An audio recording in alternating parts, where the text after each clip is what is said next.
नमस्कार साथियों, मैं एडवोकेट कुलदीप सिंह दिल्ली हाईकोर्ट में वकालत करता हूं और पुनः आप लोगों के बीच में उपस्थित हुआ हूं इस यूट्यूब चैनल के माध्यम से।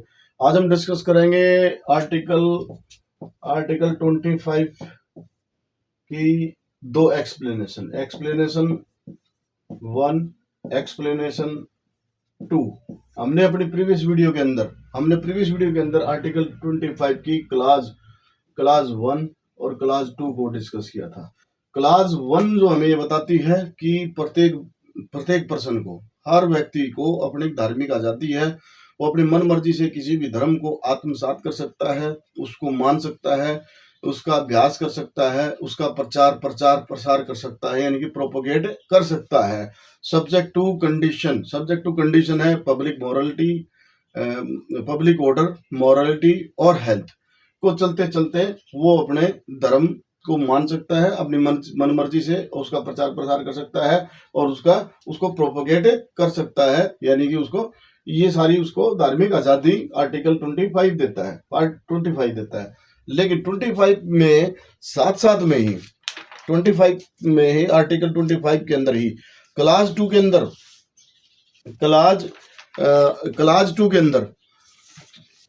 अंदर भी बताया गया। क्लास 2 को हमने पहले हम डिस्कस किया भाई, nothing in this article shall affect the operation of an existing law.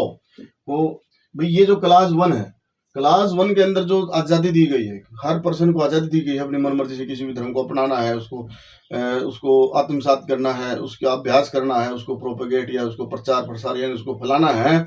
तो उस संबंध में ये क्लास 2 के बारे में, क्लास 1 के बारे में क्लास 2 ये कहता है कि भाई ये जो आर्टिकल है, जो क्लास 2 जो है, ये क्लास 1 में जो दिए गए हैं उसको nothing in this article shall affect the operation of any existing law. ये जो आर्टिकल है नथिंग इज आर्टिकल, यानी कि जो आर्टिकल है ये affect the operation of any existing law, जो एग्जिस्टिंग लॉ है उसको अफेक्ट नहीं करेगा और prevent from state from making any law, यानी कि स्टेट को किसी को कानून बनाने से भी नहीं रोकेगा। ये क्लास 2 में कहा गया। क्लास 2 की यानी क्लास 2 का मतलब सीधा है कि भाई जो ये 25(1) में जो दिए गए अधिकार है उसको कंट्रोल करना है, एब्सोल्यूट राइट नहीं है। ये 2 में स्टेट इसको कंट्रोल करेगा, या तो एग्जिस्टिंग लॉ के द्वारा या फिर मेकिंग एनी लॉ के द्वारा। वो उसमें दिया है 2 के अंदर ए और बी दिए गए हैं। ए के अंदर यह है रेगुलेटिंग और रेस्ट्रिक्टिंग। रेगुलेटिंग का मतलब रेगुलेट करना किसी भी रिलीजन को रेगुलेट करना, या रेस्ट्रिक्ट करना मतलब अगर वो पब्लिक ऑर्डर के उसमें आ जाता है, या फिर मोरलिटी के उसमें आ जाता है, या फिर हेल्थ के इशू में आ जाता है, तो उसको रेस्ट्रिक्ट कर सकता है। एनी इकोनॉमिक और financially, politically other secular activity which may be associated with the religious practice। तो उनकी जो रिलीजियस प्रैक्टिस है उससे संबंधित जो है इन विषयों पे स्टेट कानून बना सकता है। दूसरा जो इसमें ये दूसरी जो क्लास है, जो सेकंड क्लास का जो बी है, ये कहता है कि प्रोवाइडिंग फॉर सोशल वेलफेयर, यानी इसमें स्टेट गवर्नमेंट क्या करेगी, सोशल वेलफेयर से संबंधित कानून बना सकती है। एंड रिफॉर्म, उससे सुधार के लिए the throne open the Hindu religion institution, जो हिंदू रिलीजन इंस्टीट्यूशन है, जो संस्थाएं हैं, इंस्टीट्यूशन है, वो of a public character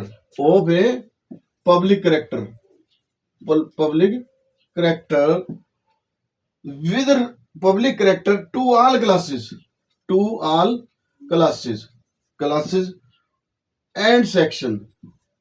and section of the Hindu।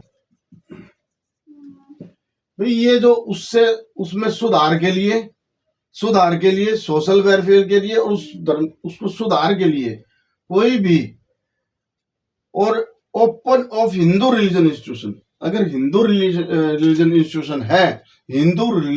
Institution है तो उनके लिए for to all classes and section of the Hindu, ये इसमें, और इसको डिफाइन किया गया है, इसको डिफाइन किया गया है एक्सप्लेनेशन 2 में। भाई कौन हिंदू, इस रेफरेंस के लिए हिंदू रिलीजन इंस्टीट्यूशन के लिए, जो हिंदू रिलीजन इंस्टीट्यूशन होंगे उसमें सुधार के लिए, सोशल वेलफेयर के लिए वो कौन कौन से जो है इसमें हिंदू आएंगे।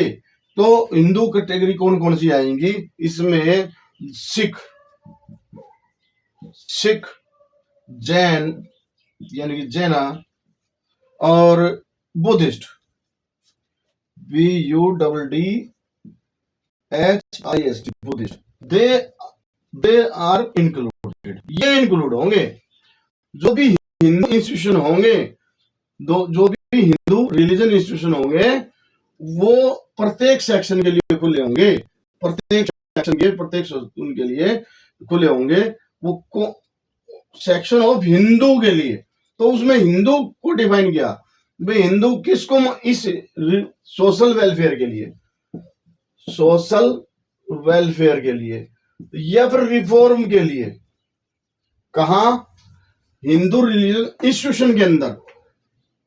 तो वहां पर जो सेक्शन ऑफ हिंदू है, तो वो कौन कौन से, किन को माना जाएगा? सिख को माना जाएगा, जैन को माना जाएगा और बुद्धिस्ट को माना जाएगा। ये एक्सप्लेनेशन 2 है। और जब एक्सप्लेनेशन 1 क्या कहती है? एक्सप्लेनेशन 1 ये कहती है कि which is related to Sikh. Explanation 1 ये कहती है the wearing and carrying of the kirpan. ये किरपान रखना, वीयरिंग और कैरिंग। वीयरिंग का मतलब ग्रहण करना, या फिर कैरिंग का मतलब साथ में रखना।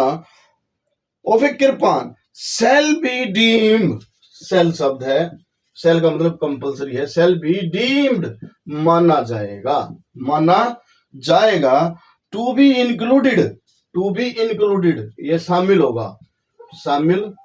इंक्लूडेड का मतलब शामिल होगा। इंक्लूडेड इन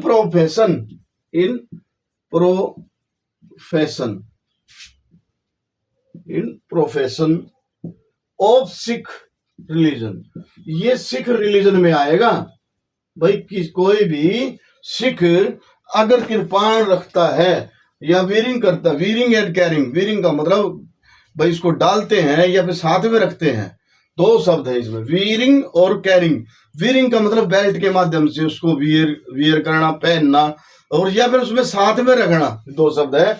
ये किरपान शैल बी डी माना जाएगा including profession of the Sikh religion. ये सिख धर्म में उसको प्रोफेशन का मतलब मानना, किसी भी धर्म को मानना है यानी कि उसको अपनाना है, उसमें आएगा। ये 2 एक्सप्लेनेशन है, एक्सप्लेनेशन 2, एक्सप्लेनेशन 1।